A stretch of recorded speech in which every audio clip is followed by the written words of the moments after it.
Ok, buenos días a todos. Bienvenidos a otra reunión académica de la sección de hombro de la Fundación Santa Fe. Y hoy tenemos un invitado muy especial, que no es ningún invitado porque hace parte de la sección, por supuesto, es el tercer cirujano de hombro de la sección que ustedes conocen. Y hoy nos va a hablar de los valores de P y, como dice su charla, desentrañando el verdadero significado de los valores de P. Así que, doctor Jorge Rojas, bienvenido a su sección. Muchas gracias, Guido. Buenos días a todos y gracias por acompañarnos hoy tan temprano y a Guido por invitarme a dar esta charla. Este es un tema que me apasiona y los que me conocen desde que soy residente saben que desde que yo era residente salía con mis definiciones complejas de los valores P, que todo el mundo me miraba con cara de Jorge, ¿qué es lo que está diciendo? Y varios años después lo he procesado más y creo que hoy en día lo puedo explicar mejor. Aunque este suena un tema supremamente ladrilludo, es de mucha relevancia en nuestra práctica, ya sea como investigadores o como cirujanos y por supuesto para ustedes en su proceso de formación.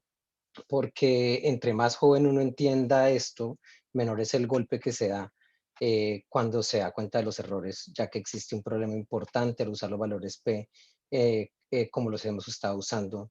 Y creo que un excelente comienzo para el cambio es comprender cuál es el problema y buscar soluciones.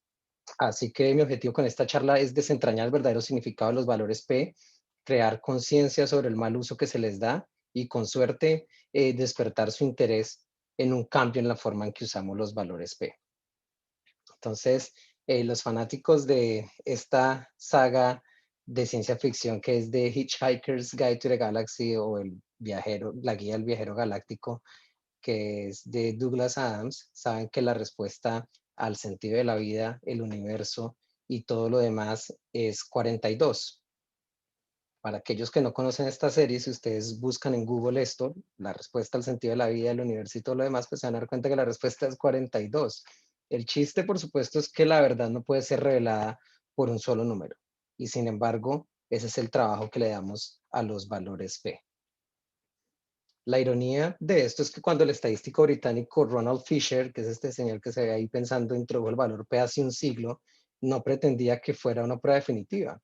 En la tarea de desentrañar los valores P, creo que lo primero que debemos hacer es revisar brevemente la historia, de dónde salieron. Fisher pretendía que los valores P fueran simplemente una forma informal de juzgar si la evidencia era significativa en el sentido de que mereciera una segunda mirada. Los investigadores primero pues establecían una hipótesis nula que querían refutar, luego jugaban el papel de abogado del diablo y suponiendo que esa hipótesis nula fuera cierta, calculaban las probabilidades de obtener los resultados que vieron en el experimento o unos más extremos, y esa probabilidad era el valor de P. Y Fisher decía, cuanto menor el valor de P, pues mayor la probabilidad de que la hipótesis nula fuera falsa. Sin embargo, en el sistema de Fisher, el valor de P debía usarse como una guía numérica aproximada para decir esta es la fuerza de la evidencia que yo tengo en contra de la hipótesis nula. Pero en el sistema de Fisher nunca se mencionaron tasas de error ni umbrales para rechazar las hipótesis nula y estaba simplemente destinado a ser una herramienta probatoria para ser utilizada de manera muy flexible dentro del contexto de un problema determinado. Pero pronto los valores P se convirtieron en un movimiento para hacer la toma de decisiones basada en evidencia de una manera pues lo más rigurosa y objetiva posible. Y ese movimiento fue encabezado a finales de los años 20 por los acérrimos rivales de Fisher, Neyman y Pearson. Y ellos introdujeron un marco alternativo para el análisis de datos que incluía muchas cosas que conocemos de estadística en ese momento, como el error tipo 1 y 2, el poder estadístico, las pruebas de hipótesis, pero ellos deliberadamente dejaron por fuera el valor de P.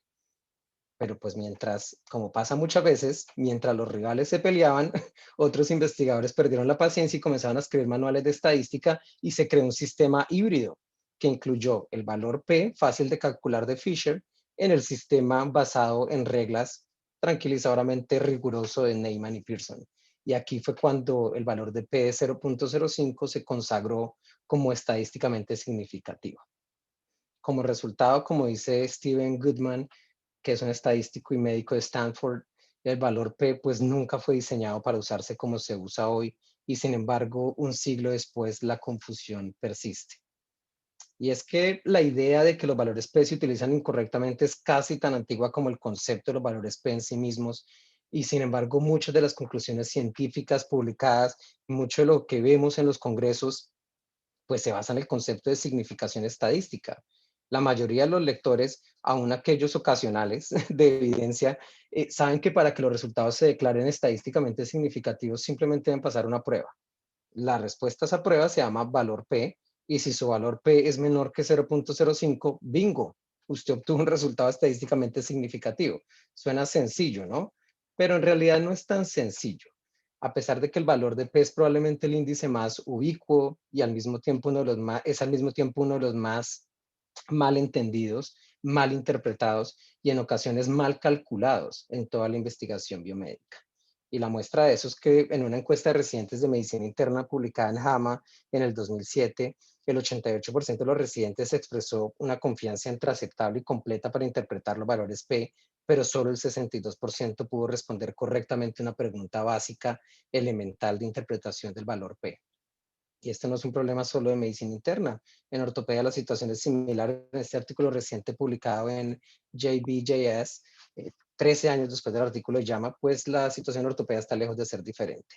El 81% de los residentes de ortopedia expresó mucha o total confianza en la interpretación de los valores P, pero solo el 69% respondió correctamente una pregunta básica sobre los valores P. Entonces, definitivamente hay un mal entendimiento de esto. eh, en los grupos de residentes. Eh, ¿Y cuál es el verdadero problema con los valores P y la diferencia estadística entonces? El problema que tenemos es que la dependencia excesiva de los valores P y las pruebas de significancia en la investigación aplicada, pues se ha convertido en una práctica estándar en la cual los hallazgos estadísticos se informan e interpretan como estadísticamente significativos cuando el valor de P es menor a 0.05 o como no significativos cuando el valor es superior a 0.05. Más o menos volvimos el mundo blanco y negro. Sin embargo, esto conduce a la interpretación errónea que supone que los hallazgos estadísticamente significativos son efectos reales del tratamiento y si un valor de P cae por debajo de 0.05, todos sabemos acá que se decide si se aceptan hipótesis, si se publican artículos y si se comercializan productos. Por el contrario, si los resultados se consideran no significativos, pues usualmente se concluye erróneamente que no hay diferencia o que no hay asociación y usualmente los resultados se consideran como no importantes. Esta dicotomización de los valores P en blanco y negro, pues tiene un problema y es que ignora una cantidad de matices que hay para cuando nosotros miramos los resultados de la evidencia. Por ejemplo, esta vista blanco y negro ignora la magnitud de la asociación, la estimación de las precisiones, qué tan precisas son las estimaciones, la consistencia y el patrón de los resultados, los posibles sesgos que tengan los estudios, los hallazgos de investigaciones previas y muy importante la plausibilidad clínica y biológica. Siempre, como yo les decía, el ejemplo más bueno de plausibilidad clínica y biológica es creer que las fuerzas paranormales ayudan a consolidar fracturas porque un estudio muestra una P menor a 0.00001, pues es una P chiquita, pero eso no tiene ni pies ni cabeza. Entonces, los valores P tienen una importancia percibida que es mucho mayor de la que realmente deben tener. Y en ortopedia, esa importancia percibida queda ilustrada muy bien en este interesante estudio de Bandari y colaboradores. Estos autores presentaron los hallazgos de una selección de estudios comparativos de dos grupos a una muestra de residentes, fellows y especialistas. Y les preguntaron, califiquen la importancia de los resultados de este estudio, primero con valores P, y a las 8 semanas se los presentaron sin valores P. Y adivinen qué, pues encontraron que la importancia clínica percibida de los resultados era mayor cuando se presentaban valores de P significativos, es decir, menores a 0.05. Y curiosamente, la simple presentación de cualquier valor de P, independiente del valor, mejoró el acuerdo sobre las percepciones de importancia del estudio entre los cirujanos y los fellows. Este estudio destaca la visión de túnel de los valores P que ocurre con frecuencia al interpretar los resultados de la investigación clínica. Prácticamente que nos cegamos y miramos solo por el huequito del valor de P y nos olvidamos del resto de cosas que tal vez son más importantes que el valor de la P. Por lo tanto, pues se ha concluido que el problema con los valores P es más humano y cognitivo que estadístico.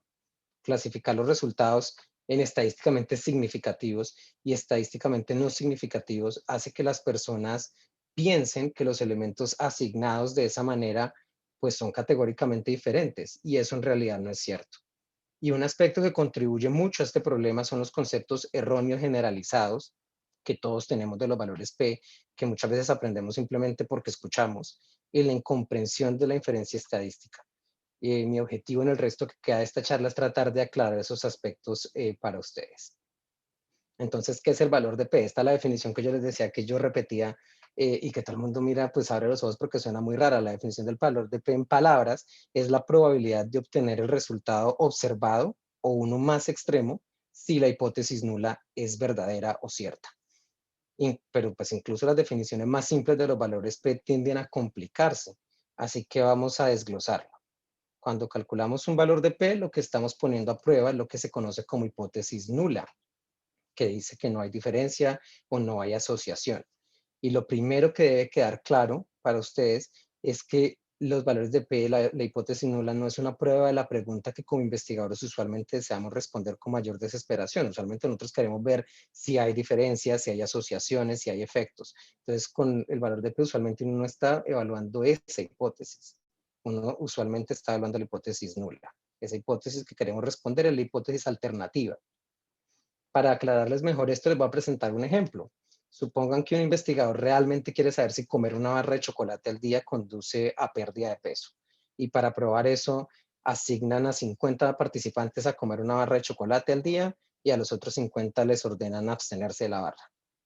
Ambos grupos los pesan antes y luego, después del experimento, se compara su cambio de peso promedio.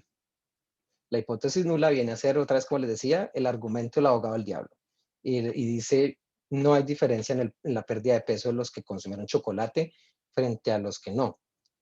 Rechazar la hipótesis nula es un obstáculo, es el obstáculo más importante que debemos superar para probar nuestras hipótesis alternativas, porque si el valor nulo se mantiene cierto, pues no hemos eliminado la explicación alternativa más importante para nuestros resultados. ¿Y cómo es que descartamos esa hipótesis nula? Pues nosotros miramos los datos y ponemos esos datos y calculamos algunos estadísticos, y no me voy a extender en esta parte que es puede ser confusa. Dependiendo de la distribución de los datos, uno puede calcular un estadístico Z, T o chi cuadrado, y ahí se calcula el valor de P.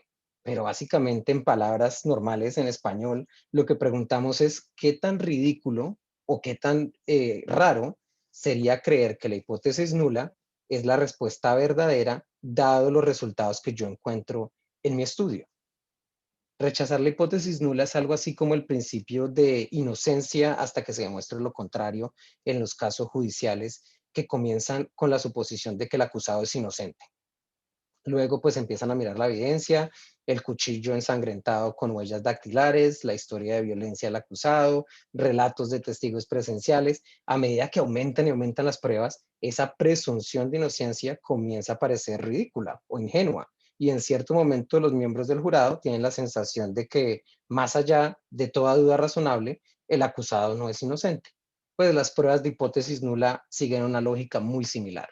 Si hay diferencias en el peso entre los que comieron chocolate y los que no, grandes y consistentes, pues la hipótesis nula que decía que no hay diferencia empieza a parecer ridícula y una tontería y yo puedo rechazarla.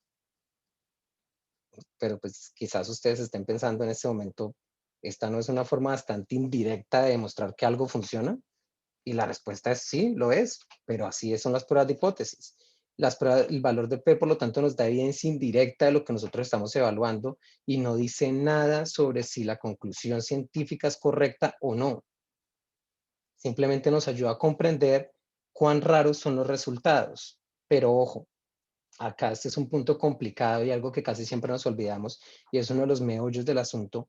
No se trata de lo raro que sean los resultados del experimento, sino lo poco común o raro que serían esos resultados en el mundo donde la hipótesis nula es cierta. Eso es supremamente importante que ustedes lo tengan claro. Las pruebas de hipótesis y los valores P siempre están calculados asumiendo que la hipótesis nula es cierta. Entonces, para redondear, el valor de P pues es una probabilidad, no es ningún árbitro de la verdad como lo usamos.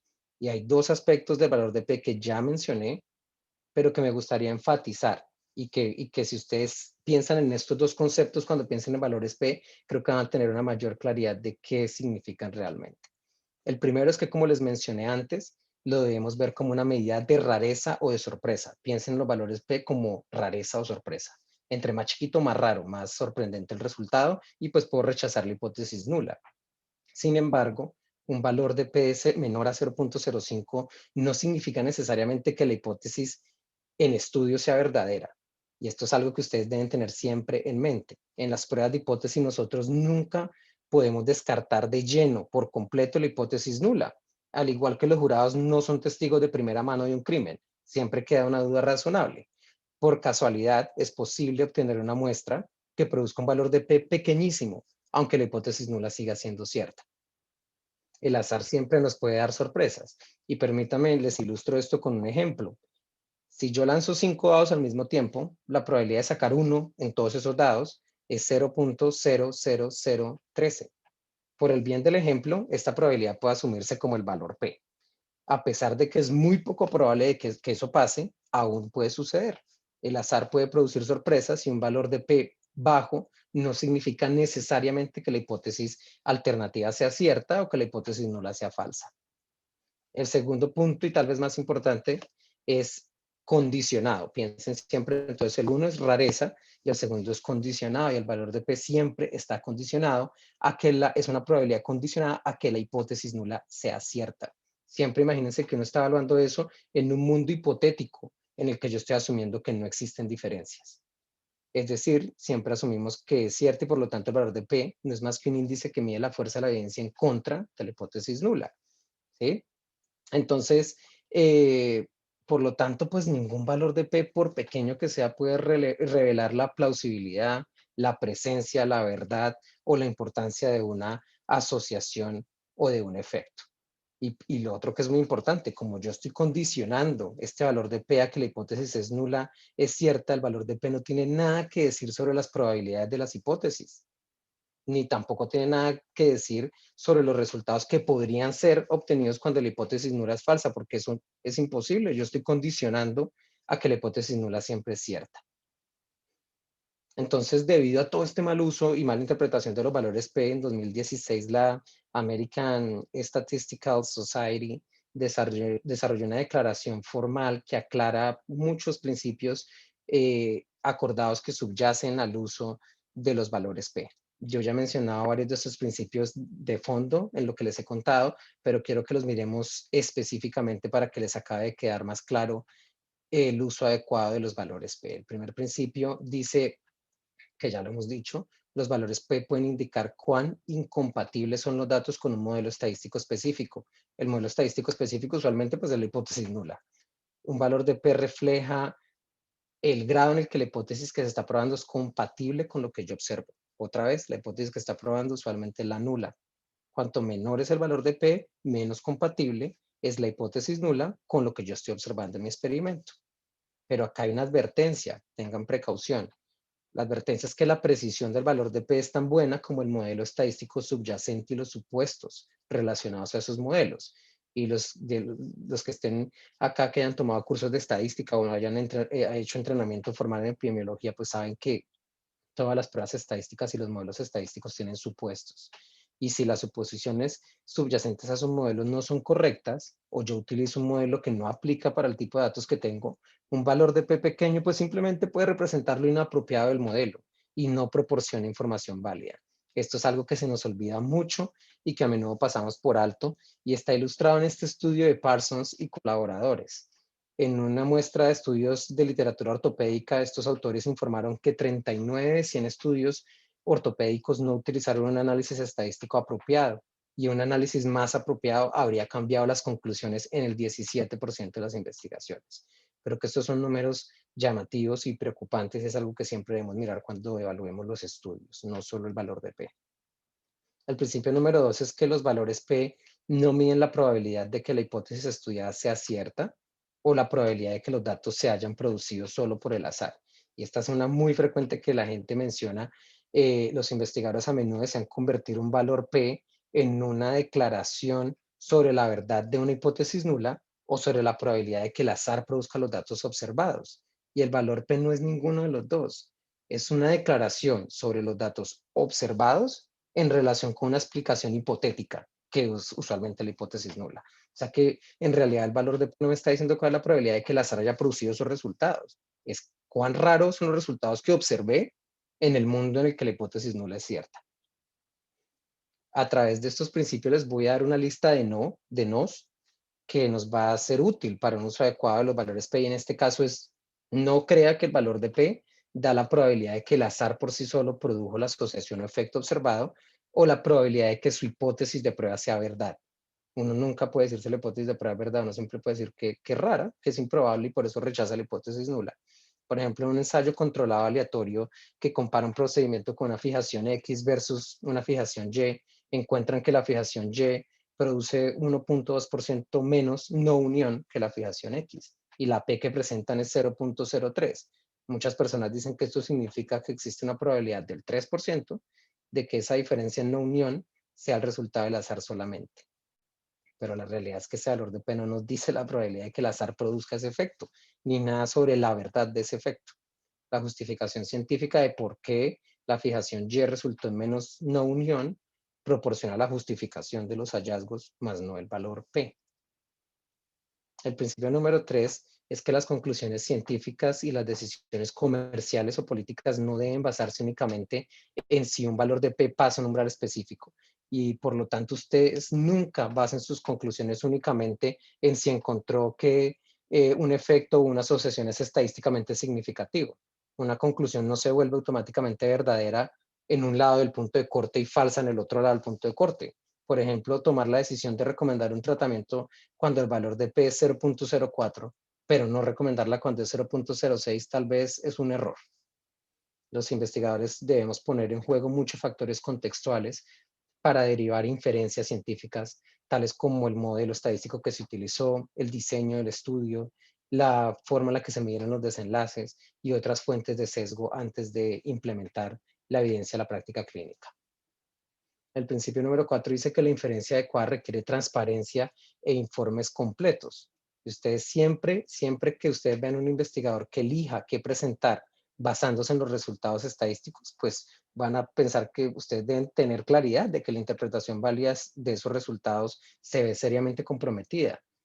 Entonces, como lectores, siempre se debe informar la elección de los modelos estadísticos y su base, para que un lector, un editor, un médico, un científico, un legislador, sepa lo que se hizo en un estudio de manera clara y completa.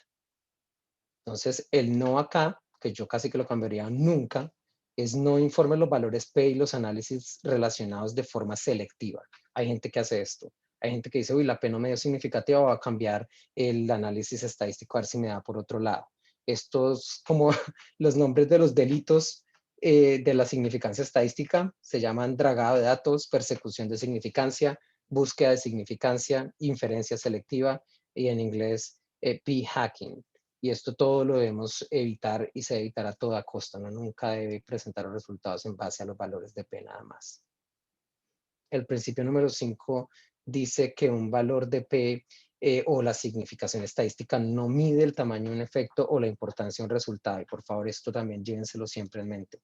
Así ustedes vean un P pequeñísimo, vayan y miren cuál es el tamaño del efecto, qué tan grandes fueron las diferencias, cuál es la precisión de los estimadores. Un valor de P más pequeño nunca indica que la asociación es más fuerte o que el efecto es más grande. Los valores de P dicen muy poco o nada sobre la magnitud de la asociación.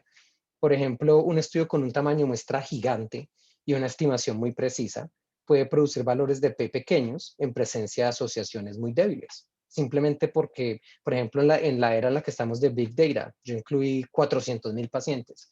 Entonces, la probabilidad de que yo encuentre P pequeños pues es muy alta, aun cuando los efectos no sean clínicamente importantes. Y aquí un tema importante es la confusión de significación estadística con relevancia clínica.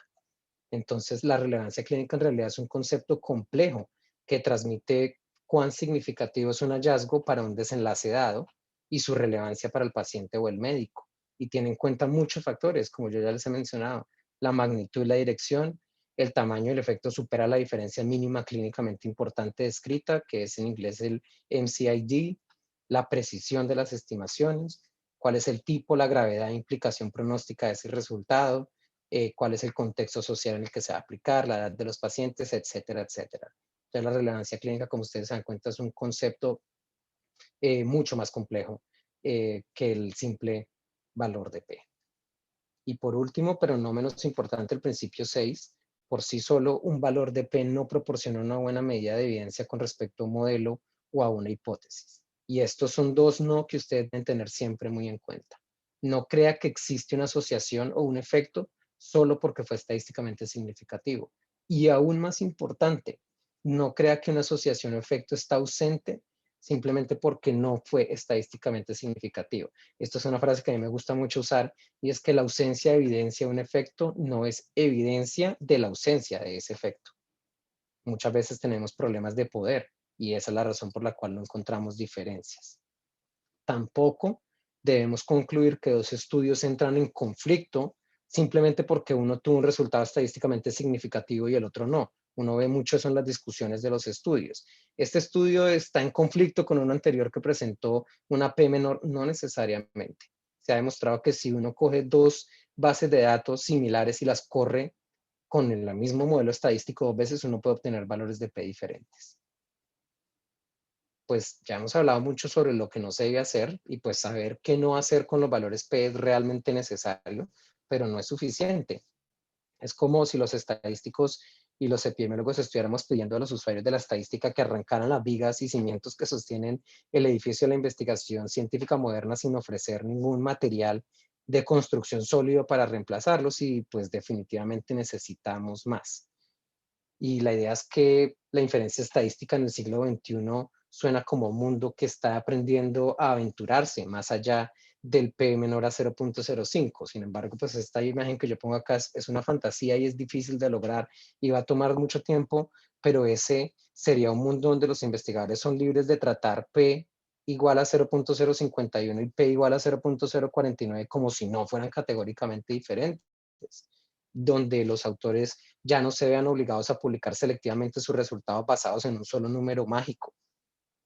En este mundo donde los estudios con P menor a 0.05 y los estudios con P mayor a 0.05 no estén automáticamente en conflicto, los investigadores verán que sus resultados se replican más fácilmente. Y por último, los investigadores tendrán la libertad de comunicar todos sus hallazgos en toda su gloriosa incertidumbre, sabiendo que su trabajo debe ser juzgado por la calidad y la comunicación efectiva de su ciencia y no por sus valores P. Antes de moverme a lo que debemos hacer y lo que podemos hacer, debemos comenzar con un último no, y es no diga estadísticamente significativo. Esto es una recomendación muy, muy difícil de seguir y yo que llevo tanto tiempo haciendo esto y que estoy tan convencido de que debemos cambiar, me cuesta trabajo porque siento que los resultados se considerarán menos importantes si yo no digo eso o que me lo van a pedir durante el proceso de revisión del manuscrito. Sin embargo, actualmente se recomienda la American Statistical Association y otras asociaciones recomiendan dejar de usar el término estadísticamente significativo por completo y tampoco deberían sobrevivir variantes como significativamente diferente, no significativo, ya sea expresados en palabras con asteriscos en una tabla o de alguna otra manera. Independientemente de si eso alguna vez fue útil, una declaración de significación estadística teniendo todo esto en cuenta, hoy en día no tiene mucho sentido. ¿Por qué? Porque estas declaraciones no son informativas y ciertamente pueden engañar a los lectores. Cuando ustedes leen un artículo, ustedes leen estadísticamente significativo, ustedes ya de una vez su cerebro automáticamente se va a pensar que es importante, que es relevante y fíjense todos los matices que yo les he mostrado en los que eso puede no ser cierto. El problema pues no es simplemente el uso de la palabra significativo, que ya de por sí es confusa, porque los términos, lo que significa significativo estadísticamente y en el lenguaje ordinario, pues están irremediablemente confusos. De hecho, esa sería ya una única razón para dejar de utilizar ese término. Pero el problema mayor es que el uso de reglas con umbrales claros, como P menor a 0.05, para justificar afirmaciones o conclusiones científicas, puede conducir a creencias erróneas y a una mala toma de decisiones. Entonces, yo creo que una etiqueta de significación estadística no agrega nada a lo que ya se transmite con el valor de P en sí mismo. De hecho, la dicotomización de los valores P empeora las cosas. Entonces, ¿debemos abandonarlos? Pues a pesar de que existe cierto debate al respecto y algunos autores abogan por la prohibición de los valores P, la respuesta es que no, los valores P nos siguen dando una información que es relevante y que nos ayuda a tomar decisiones. Para ser claros, el problema no es el de tener solo dos etiquetas. Los resultados no deben tricotomizarse ni tampoco categorizarse en ningún número de grupos en base a umbrales del valor de P arbitrarios como lo muestra esta caricatura. Cuando ustedes utilicen valores de P, deben informarse como lo es, como una cantidad continua. El valor de P requiere contexto, no requiere un umbral. Interpreta el valor de P, ¿cuál es ese contexto? El tamaño de la muestra, el tamaño del efecto, los factores y los otros factores que deben incorporarse para rechazar la hipótesis nula. Los valores de P, como usted ve en esta gráfica, pues son la punta del iceberg en realidad. A pesar de que yo estoy tan apasionado con el tema y es algo tan importante, pues los valores de P son un objetivo fácil. Al ser ampliamente utilizados se abusa de ellos. Y discutir sobre el valor de P a veces uno siente que es como centrarse en un solo error ortográfico en lugar de en la redacción defectuosa de toda una oración. Hay muchísimas etapas en el diseño y análisis de un estudio exitoso y el valor de P, como ustedes se dan cuenta, es el último, la última de esas etapas. Y después de hacer la estadística inferencial, calculamos un valor y utilizamos una regla de decisión.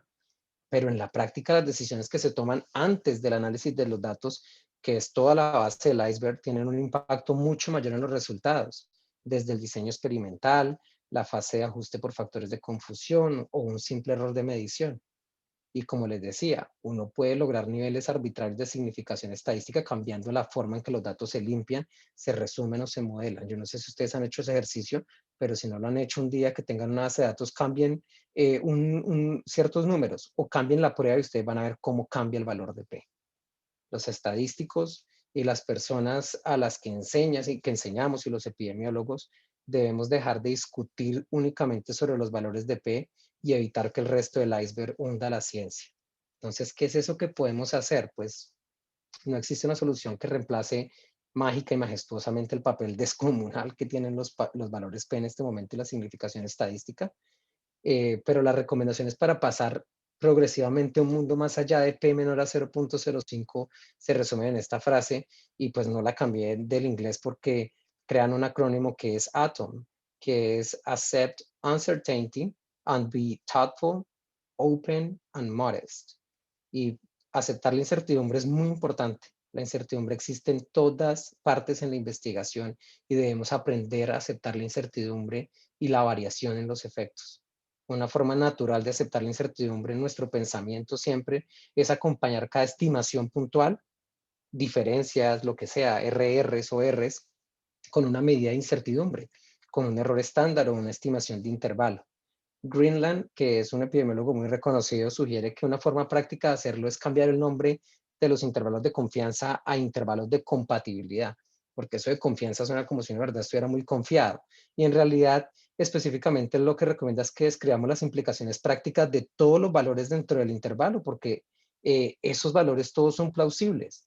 La interpretación de la estimación puntual, reconociendo la incertidumbre que tiene, le impedirá a uno hacer declaraciones falsas, por ejemplo, de que no hay ninguna diferencia simplemente porque el intervalo cruzó un poquito el efecto nulo. Entonces uno siempre debe mirar toda la compatibilidad del intervalo y la compatibilidad de los datos y los efectos que uno tiene.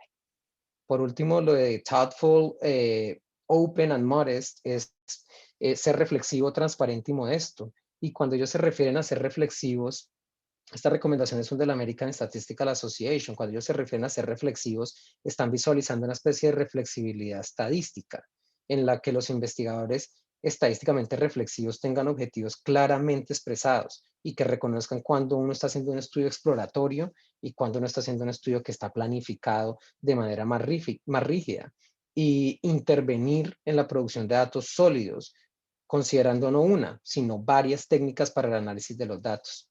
La transparencia es vista como la adopción de ciertas prácticas que ayudan a que el informe de nuestros datos sea abierto y claro, como yo les mencionaba, y que le permita a cualquier evaluador tener información suficiente para ejecutar análisis alternativos, si es el caso. Y por último, y muy importante, es que seamos modestos al comprender y expresar claramente las limitaciones de nuestros trabajos de investigación.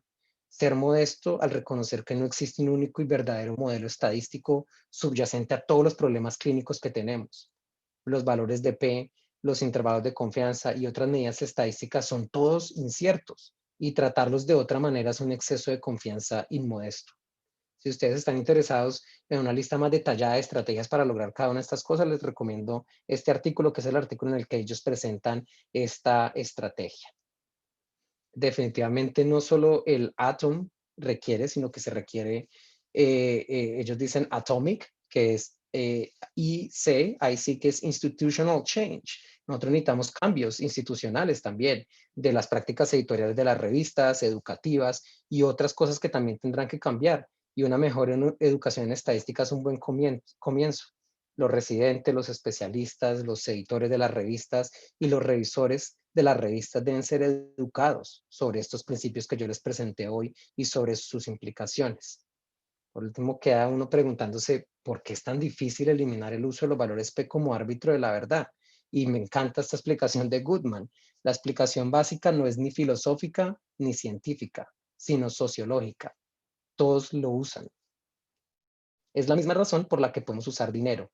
Cuando todos creen en el valor de algo, podemos usarlo para cosas reales. Dinero para comprar alimentos y productos y valores P para declaración de conocimientos, publicaciones, financiación y promoción. No importa si el valor de P no significa lo que la gente cree que significa. Se vuelve valioso por lo que compra. Entonces, esto nos va a tomar trabajo y nos va a tomar mucho tiempo. Mis dos reflexiones finales para cerrar esta charla es que ningún índice como el valor P debe sustituir el razonamiento científico. Y siempre mirar más allá de la significación estadística es importante. Y aunque dificultaría la ciencia, porque como ustedes se dan cuenta, es mucho más complejo que blanco y negro, podría ayudar a evitar falsos positivos, afirmaciones exageradas y efectos que se pasan por alto. Muchas gracias.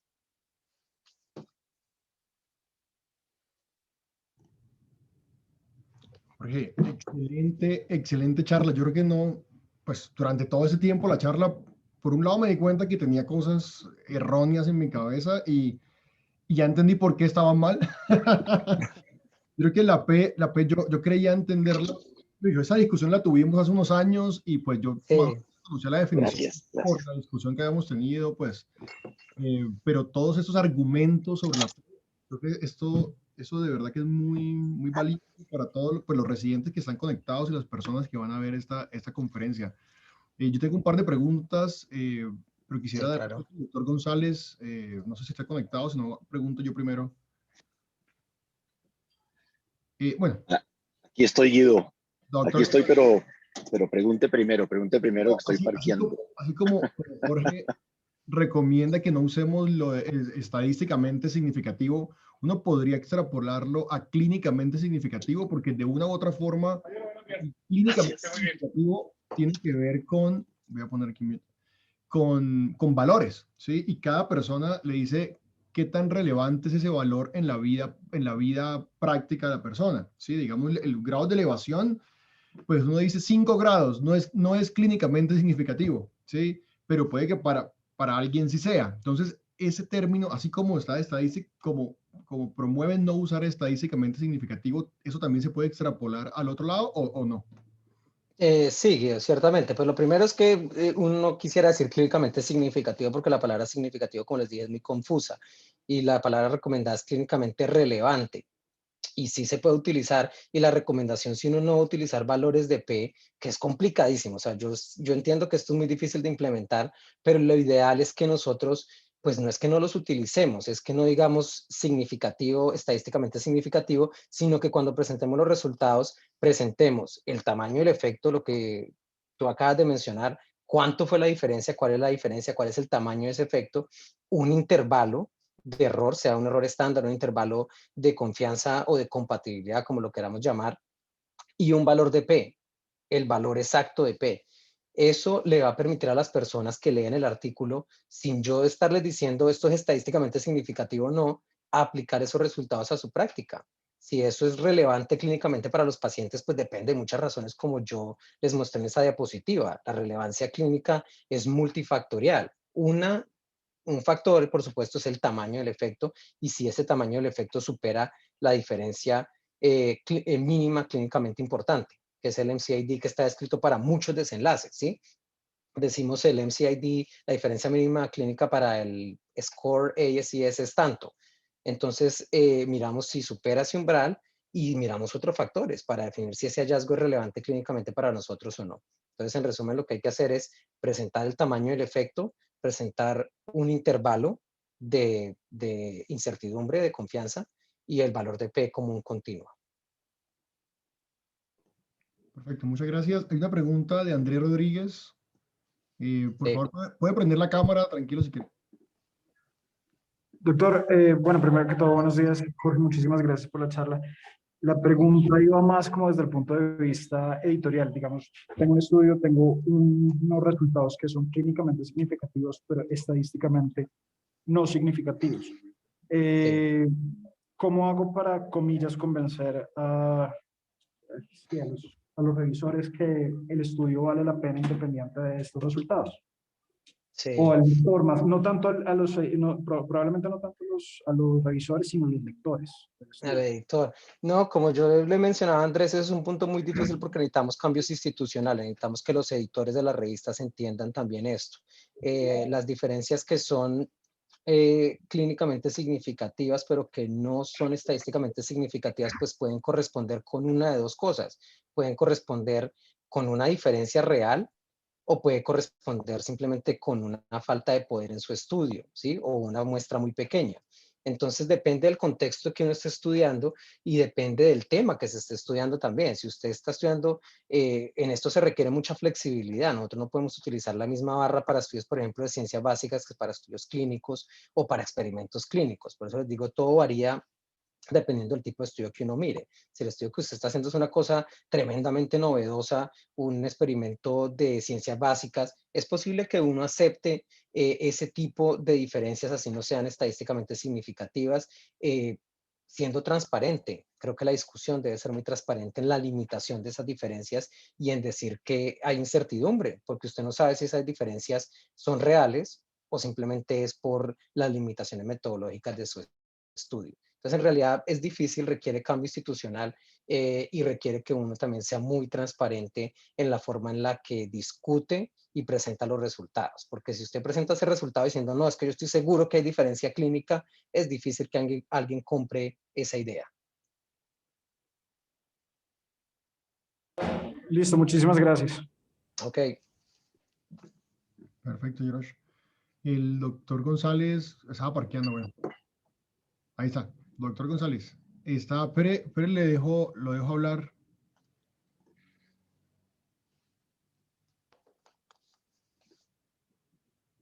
Ahora sí. Doctor González, ya le abrí. Guido, sí, ahí estoy. Perfecto. Guido, no, gracias. Y Jorge, muchas gracias. Muy profunda la charla. Me costaba trabajo no perderme en cada frase porque era bien sofisticada la charla.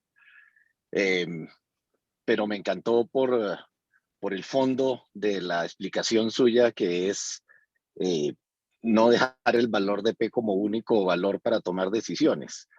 La relevancia clínica, como usted menciona, que equivale a la significancia clínica, pero quitando el nombre de significancia, que me parece útil también, la relevancia clínica siempre será más importante que un solo valor estadístico, sea la P o sea un intervalo de confianza o cualquier otro. Y como siempre decimos, y yo lo digo en las revistas, y usted, Jorge, ha oído esto 1000 veces, la relevancia clínica no es más que una balanza de riesgo-beneficio en relación al tratamiento que uno está decidiendo. Es decir, es fácil tomar decisiones cuando el beneficio es gigantesco y el riesgo es mínimo. El doctor Navas ponía un ejemplo hipotético que si a personas que les da rabia sintomática, ustedes saben que todos sabemos que la rabia una vez que es sintomática es mortal, y resulta que a alguien se le ocurrió darles aspirina de 100 miligramos a los que ya tenían rabia sintomática y dos personas de cuatro a las que le dieron aspirina se salvaron, mientras que de cuatro que no les dieron aspirina se murieron, como es natural en la rabia, como es la regla en la rabia, pues inmediatamente dice uno, así la P ahí obviamente no tendría ninguna significancia, con seguridad estaría por encima de 0.05 porque apenas son 4 casos a lado y lado, pero la fuerza del resultado es tan grande, es un milagro pues que alguien se salve de la rabia y parece que fue la aspirina, pues entonces uno empieza rápidamente a considerar ese tratamiento. Y lo contrario, imagínense la heparina para prevenir trombosis venosa en reemplazo de hombro. Sabemos que el reemplazo, la trombosis venosa en reemplazo de hombro es muy bajita, muy poco posible. En cambio, la heparina produce una cantidad de efectos, y estoy hablando de heparina fraccionada, produce una cantidad de efectos secundarios, sangrados, hematomas, etcétera. Entonces, el riesgo es muy bajito, el beneficio puede que sea alto, puede que sea estadísticamente significativo en relación a no dar heparina, la reducción de la trombosis, pero no se justifica hacerlo. Entonces, la balanza de riesgo-beneficio, que es la clínica, es fundamental. En esa balanza de riesgo-beneficio, el valor de P juega un papel y uno puede usarlo para un lado o para el otro, pero siempre la balanza es clínica. De acuerdo, totalmente, doctor. Sí, yo sé que es, es un tema complejo y yo creo que uno tiene que leerlo muchas veces.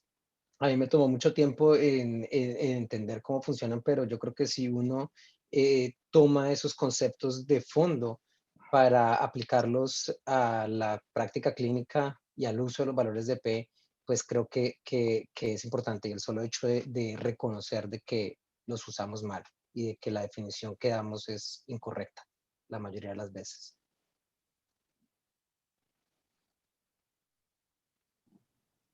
Correcto, correcto. De acuerdo, Jorge. De las siguientes negaciones, ninguna es falsa, excepto. Esa es la charla de Jorge. La próxima charla, exacto. De la próxima charla Añado se va a una llamar frase. así. De las siguientes negaciones, ninguna es falsa, excepto. Sí, la pregunta acorchadora para un examen de bioestadística es la del valor P, claro. Sí, sí, sí. Jorge, muchas gracias, de verdad, excelente presentación y creo que esto de verdad que va a ser de mucha ayuda para todas, para todas las personas que ven ese video porque le resume todos los argumentos acerca de la P y la definición que acabaste de dar. De verdad, muchas gracias y nos vemos en 8 días. Que estén bien. Muchas gracias a Muchas todos. gracias. Chao. Chao, Chao, chao, Jorge. chao. Gracias. Chao, doctor, Chao, con Guido. gusto. Gracias. Chao, chao. Que estén bien.